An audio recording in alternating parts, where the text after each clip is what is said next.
اهدنا الصراط المستقیم۔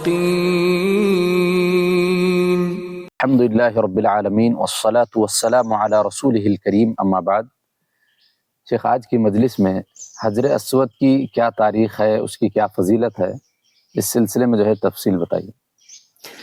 بسم اللہ الرحمن الرحیم، الحمد للہ رب العالمین والصلاة والسلام علی رسولہ الکریم، اما بعد۔ محترم ناظرین، اللہ تبارک و تعالی کی حکمت کے تحت اس دنیا میں اللہ تعالیٰ نے کئی چیزوں پر فضیلت دے رکھی ہے۔ یوں تو انسانوں میں کروڑ انسان پیدا ہوئے، لیکن اللہ تعالیٰ نے ان میں انبیاء علیہم السلام اور اپنے رسولوں کو ایک مقام اور مرتبہ دیا۔ پھر ان انبیاء اور رسولوں میں بھی 5 نبیوں کو اولو العزم قرار دیا۔ پھر ان 5 اولو العزم انبیاء میں بھی اللہ کے رسول صلی اللہ علیہ وسلم کو ان کا امام اور پیشوا بنایا۔ اسی طرح سے اللہ تبارک و تعالی کی اس دنیا میں نہ جانے کتنے کروڑوں کی تعداد میں مساجد ہوگی۔ ان مساجد میں اللہ تعالیٰ نے 3 مسجدوں کو ایک بڑا مقام دیا۔ سب سے بڑا مقام مسجد حرام مکہ مکرمہ کو حاصل ہے، دوسرا مسجد نبوی ہے، اور تیسرا بیت المقدس ہے۔ اسی طرح سے اللہ تعالیٰ نے مہینوں کی جو گنتی بتائی 12 کی تعداد میں، ان 12 مہینوں میں اللہ تبارک و تعالیٰ نے رمضان کو ایک اہمیت بخشی۔ پھر راتوں کے اعتبار سے ہم دیکھیں، لیلۃ القدر کو افضلیت حاصل ہے۔ دنوں میں اگر ہم دیکھیں، یوم عرفہ اور یوم النحر کو جو فضیلت حاصل ہے وہ دوسروں کو حاصل نہیں ہے۔ اللہ تعالیٰ کی کتابیں نازل ہوئی، ان کتابوں میں قرآن مجید کا ایک بڑا مقام اور مرتبہ ہے۔ ایسے ہی دنیا میں ان گنت بے شمار پتھر ہیں۔ ان پتھروں میں بھی اس وقت دنیا میں ایک پتھر ہے جس کو اللہ تبارک و تعالی نے بڑی اہمیت اور بڑی فضیلت دی ہے، اور اس پتھر کو حجر اسود کہا جاتا ہے۔ یہ حجر اسود کیا ہے اور اس کے حوالے سے ہمارا کیا عقیدہ ہونا چاہیے، ہماری سوچ کیا ہونی چاہیے، انشاءاللہ ہم آگے چل کر بات کریں گے۔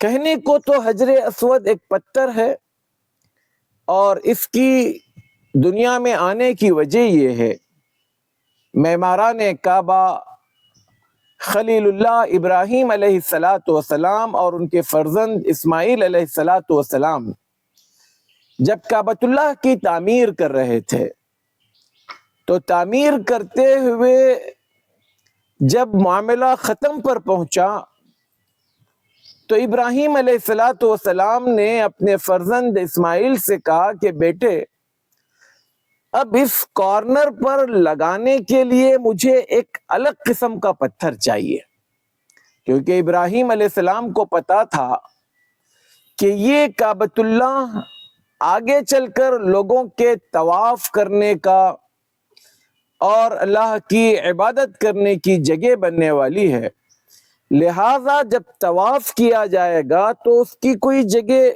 ابتدا شروعات کرنے کے لیے کوئی خاص جگہ ہوگی، تو اس خاص جگہ کو نمایاں رکھنے کے لیے، عام پتھروں سے الگ رکھنے کے لیے ایک الگ پتھر کی ڈیمانڈ کی۔ تو اسماعیل علیہ السلام اپنے والد کی اس فرمائش کو پورا کرنے کے لیے نکل جاتے ہیں، اور نکل کر اس ایک الگ قسم کے پتھر کو ڈھونڈنے لگتے ہیں۔ اور ظاہر سی بات ہے کہ مکہ اس زمانے میں سوائے چٹیل پہاڑوں کے پتھروں اور چٹانوں کے کچھ نہیں تھا، تو ابراہیم علیہ السلام کی اس ڈیمانڈ والا پتھر جو الگ ہو، اسماعیل علیہ السلام کو جلد نہیں ملا، آنے میں دیر ہوئی۔ جب اسماعیل علیہ السلام ایک پتھر تلاش کر لے آتے ہیں، اگرچہ کہ وہ پتھر بہت زیادہ الگ نہیں رہا ہوگا، لیکن پھر بھی جب پہنچتے ہیں تو دیکھتے ہیں کہ والد محترم جو ہے اس جگہ پر ایک پتھر لگا چکے ہیں، اور جو واقعتاً ان تمام پتھروں سے نمایاں تھا، اور وہ پتھر توت کی طرح سفید تھا۔ بیٹے نے باپ سے پوچھا، ابو یہ پتھر آپ نے کہاں سے لایا؟ تو ابراہیم علیہ السلام نے جواب دیا کہ یہ پتھر اس ذات کی طرف سے ہماری طرف پہنچا ہے جو اس کعبۃ اللہ کی تعمیر میں تیرے اور میرے کسی چیز کا محتاج نہیں ہے۔ یعنی وہ اپنا یہ کام کرانا چاہیں تو کیسے بھی کرا سکتا تھا، لیکن میرے اور تیرے لیے شرف کی بات یہ ہے کہ اس کام کو ہمارے ذریعے سے اللہ تعالیٰ نے کرایا۔ اور فرمایا یہ پتھر جبرائیل علیہ السلام نے جنت سے لے آیا ہے۔ اس روایت کو ابن کثیر اور ابن جریر نے اپنی اپنی تفاسیر میں بیان کیا ہے، اگرچہ کہ یہ حضرت علی رضی اللہ تعالیٰ عنہ سے موقوفاً روایت ہے، لیکن علماء حدیث اس کو مرفوع کے درجے میں رکھتے ہیں، کیونکہ ایسی بات حضرت علی رضی اللہ تعالیٰ عنہ اپنی مرضی سے نہیں کر سکتے۔ اب یہ حجر اسود کیا ہے، اس بارے میں اللہ کے رسول صلی اللہ علیہ وسلم فرماتے ہیں، نزل الحجر الاسود من الجنہ وهو اشد بیاضا من اللبن فسودته خطایا بنی آدم۔ حجر اسود یہ جنت سے اترا ہوا ایک پتھر ہے، جب یہ زمین پر آیا تھا تو دودھ سے زیادہ سفید تھا، لیکن بنی آدم کو اس کو چومنے کے لیے کہا گیا تو وہ پتھر بنی آدم کے گناہوں کو چوس چوس کر کالا ہو گیا۔ اب اندازہ کیجئے، ایک پتھر ہمارے گناہوں کو چوس کر کالا ہو سکتا ہو تو ہمارا دل ان گناہوں سے اس کا کیا حشر ہوتا ہوگا۔ اللہ کے رسول صلی اللہ علیہ وسلم نے ایک دوسری جگہ فرمایا، ان الرکن والمقام یاقوتتان من یاقوت الجنہ۔ بے شک حجر اسود اور مقام یعنی مقام ابراہیم، یہ دونوں جنت کے چمکدار پتھروں میں سے ایک پتھر ہے، یعنی جیسے قیمتی پتھر ہوتے ہیں ایسے پتھروں میں سے ان دونوں کا شمار ہوتا ہے، اور یہ دونوں جنت کے ہیں۔ لیکن اللہ تبارک و تعالی نے ان کی جو خاصیت تھی چمکنے کی، تمس اللہ نورہما، اللہ تعالیٰ نے ان کے نور کو، ان کی چمک کو چھین لیا ہے۔ وَلَوْ لَمْ يَتْمِسِ اللَّهُ، اگر اللہ تعالیٰ اس کو، نور کو، ان کی اس روشنی کو، اس کی اس چمک کو ختم نہ کرتا، نہ نکالتا، لَأَضَاءَتَا مَا بَيْنَ الْمَشْرِقِ وَالْمَغْرِبِ، تو یہ دنیا میں آنے کے بعد اس قدر چمکتے کہ مشرق اور مغرب روشن ہو جاتے۔ تو بہرحال یہ ایک پتھر ہونے کے ساتھ ساتھ ایک نمایاں پتھر ہے، جنت کا پتھر ہے، اور ایک خاص مقصد کے لیے دنیا میں بھیجا گیا۔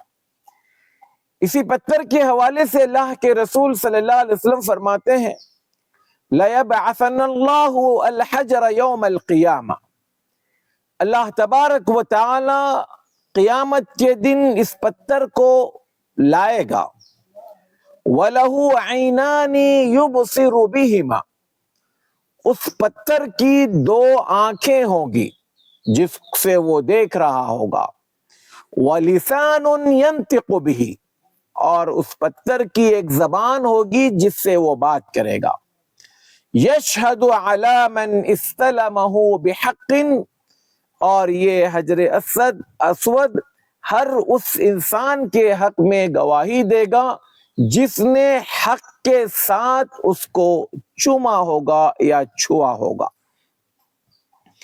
اب حق کے ساتھ مطلب یقین کے ساتھ کہ یہ اللہ تبارک و تعالیٰ کا جنت سے بھیجا ہوا پتھر ہے، اور اللہ تبارک و تعالیٰ نے اس کو ہمیں چومنے یا چھونے کا حکم دیا ہے، یہ یقین رکھے۔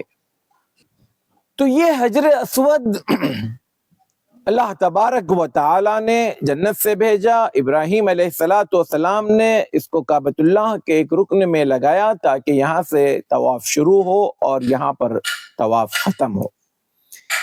لیکن اس حجر اسود کے حوالے سے میرے اور آپ کا عقیدہ، نظریہ کیا ہونا چاہیے، اس سے پہلے کے بھی ویڈیوز میں ہم نے بتایا تھا۔ آج چونکہ حجر اسود پر ہم مستقل بات کر رہے ہیں تو ہم اس حوالے سے کچھ اشارہ کریں۔ حضرت عمر رضی اللہ تعالیٰ عنہ کا وہ قول، انی لعالم انک حجر، اے پتھر، اے حجر اسود، میں جانتا ہوں کہ تم ایک پتھر ہو، لا تنفع ولا تضر، نہ تمہارے اندر فائدہ پہنچانے کی صلاحیت ہے، نہ نقصان پہنچانے کی تمہاری کوئی حیثیت ہے۔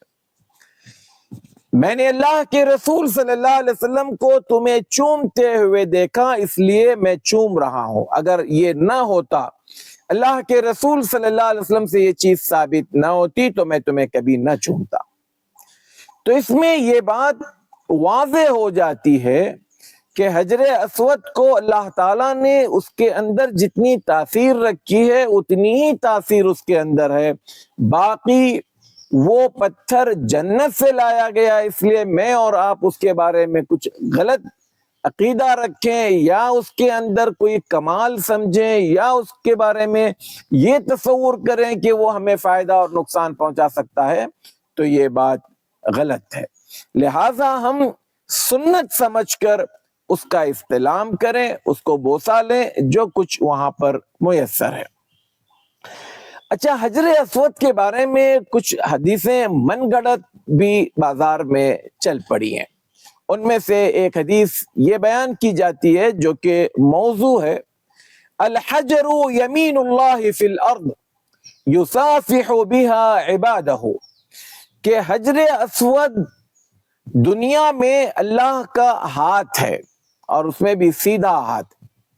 اللہ تعالیٰ اس حجر اسود کے ذریعے سے اپنے بندوں سے مصافحہ کرتا ہے۔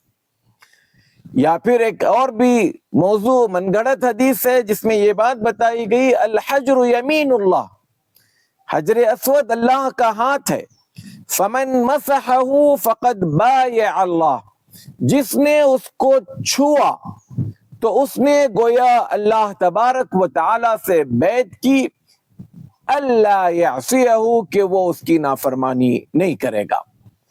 تو یہ من گھڑت بات ہے، اس طرح کی کوئی بھی صحیح اور صریح احادیث میں ہمارے پاس کوئی ثبوت نہیں ملتا ہے۔ یہ حجر اسود پہلے اس کارنر بہرحال اس کی ایک بڑی اور بھی تاریخ ہے کہ اللہ کے رسول صلی اللہ علیہ وسلم کے زمانے میں جب یہ حجر اسود نصب کیا جا رہا تھا تو وہاں پر کیا کچھ ہوا، ہم وہ تفصیلات میں نہیں جائیں گے۔ اب یہاں پر موجودہ دور میں جو چیز ہے، اس حجر اسود کو چاندی کے ایک فریم میں رکھا گیا ہے۔ چاندی کا یہ فریم سب سے پہلے عبداللہ بن زبیر رضی اللہ تعالیٰ عنہ نے لگوایا تھا جب وہ مکے کے گورنر تھے۔ عبداللہ بن زبیر یعنی صدیق رضی اللہ تعالیٰ عنہ کے نواسے۔ پھر اس فریم کو وقتاً فوقتاً وقت کے حاکموں نے بدلا، کئی جگہوں پر، کئی مواقعوں پر جب کبھی کعبۃ اللہ کی تزئین یا ترمیم یا اس کا مینٹیننس وغیرہ ہوتا رہا تو یہ چیز بدلتی رہی۔ اب جو موجودہ فریم ہے، یہ موجودہ فریم 1375 ہجری یعنی 1995 عیسوی میں کنگ سعود بن عبدالعزیز رحمت اللہ علیہ نے لگوایا تھا، یہ جو موجودہ فریم ہے۔ اور پھر 1422 ہجری میں کنگ فہد رحمت اللہ علیہ نے اس کی تزئین اور اس کی تحسین کا عمل ان کے دور میں ہوا تھا۔ تو گویا یہ حجر اسود کا اب موجودہ جو ڈھانچہ ہے اس کے اندر یہ چیز جو لوگوں نے مختلف ادوار میں کام کیے، آخری دور یہ تھا جو آپ کے سامنے پیش کیا گیا۔ حجر اسود کے ساتھ کچھ حادثات بھی پیش آئے۔ اس میں 2 مرتبہ آگ بھی لگی تھی، ایک قریش کے زمانے میں، دوسرا عبداللہ بن زبیر کے زمانے میں جب حجاج بن یوسف نے منجنیق سے اس پر حملہ کیا تھا۔ اور ایک بڑا حادثہ اس کے ساتھ جو پیش آیا وہ 317 ہجری میں قرامطہ، شیعہ کے اسماعیلی باطنی فرقے کی ایک شاخ ہے۔ اس قرامطہ کا جو سردار تھا وہ تھا ابو طاہر قرمطی۔ اس کے متبعین اور اس کے ماننے والوں نے ایک زمانے میں یعنی 317 ہجری میں کعبۃ اللہ میں آ کر حجر اسود کو اکھاڑ دیا تھا۔ اب جب کسی چیز کو جو مضبوط بیٹھی ہو اکھاڑ دینا مطلب اس کو پوری طرح سے ڈیمیج کرنا، اس کے ٹکڑے ٹکڑے کرنا ہے۔ تو اس کو یہاں سے اٹھایا گیا اور سعودی عرب کا ایک شہر آج بھی ہے احسا کے نام سے، احسا یا احسا جو بھی اس کو دونوں طرح سے لوگ کہتے ہیں، احسا کے علاقے میں جہاں آج بھی شیعت ایک بڑی تعداد میں وہاں رہتی ہے، وہاں پر اس کو اکھاڑ کر لے جایا گیا اور قریب 22 سال تک 339 ہجری تک یہ حجر اسود کعبۃ اللہ کے اندر نہیں تھا۔ پھر اس کو 22 سال کے بعد واپس لایا گیا اور واپس لا کر اس کے جو ٹکڑے تھے وہ ٹکڑے نصب کیے گئے ہیں، اور ابھی بھی وہاں پر کل 8 ٹکڑے ہیں، چھوٹے چھوٹے ٹکڑے ہیں، اور اس کا جو بڑا ٹکڑا ہے ہم انشاءاللہ کوشش کریں گے کہ اس کی کوئی اچھی سی واضح تصویر آپ کو بتائیں جس میں وہ ٹکڑے نمایاں طور پر نظر آتے ہیں۔ بہت سارے لوگوں نے اس کے اسکیچ بھی بنائے لیکن اصل تصویر بھی انشاءاللہ ہم آپ کو پہنچانے کی کوشش کریں گے۔ ان 8 ٹکڑوں میں سب سے بڑا ٹکڑا جو ہے وہ ایک کھجور کے برابر کا ہے، ایک کھجور کے برابر کا ٹکڑا ہے جو زیادہ نہیں ہے، لیکن جو اندر اس پتھروں کو یا حجر اسود کے ان ٹکڑوں کو اس طرح سے سیٹ کیا گیا ہے کہ بندہ جب فریم میں اپنا منہ لگائے تو کسی نہ کسی، چاہے وہ چھوٹا ہو بڑا ہو، جس سائز کا بھی چہرہ اندر جائے گا، تو ان میں سے 8 میں سے کچھ نہ کچھ ٹکڑوں کو بندے کا ہونٹ یا اس کا منہ وہاں پر لگ جائے، اس طرح کا اس کو اندر سے الگ الگ انداز میں سیٹ کیا گیا ہے۔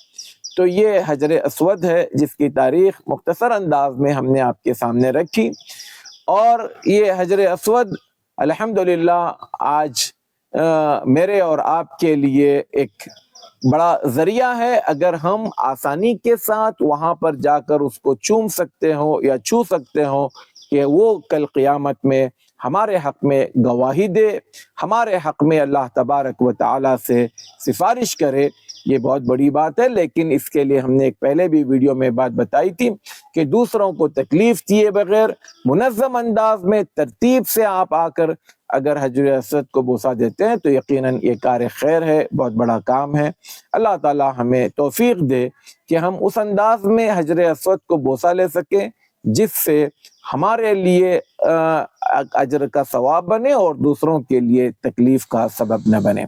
آمین۔ السلام علیکم ورحمۃ اللہ وبرکاتہ۔ وعلیکم السلام ورحمۃ اللہ وبرکاتہ۔ کہ صراط مستقیم کا جو چینل ہے ماشاءاللہ معتبر ہے، میں نے بھی اس کی کئی کلپ سنی، بہت دلائل دیتے ہیں، بہت تفصیل کے ساتھ مسئلے کی وضاحت کرتے ہیں، اس لیے مجھے یہ چینل پسند آیا۔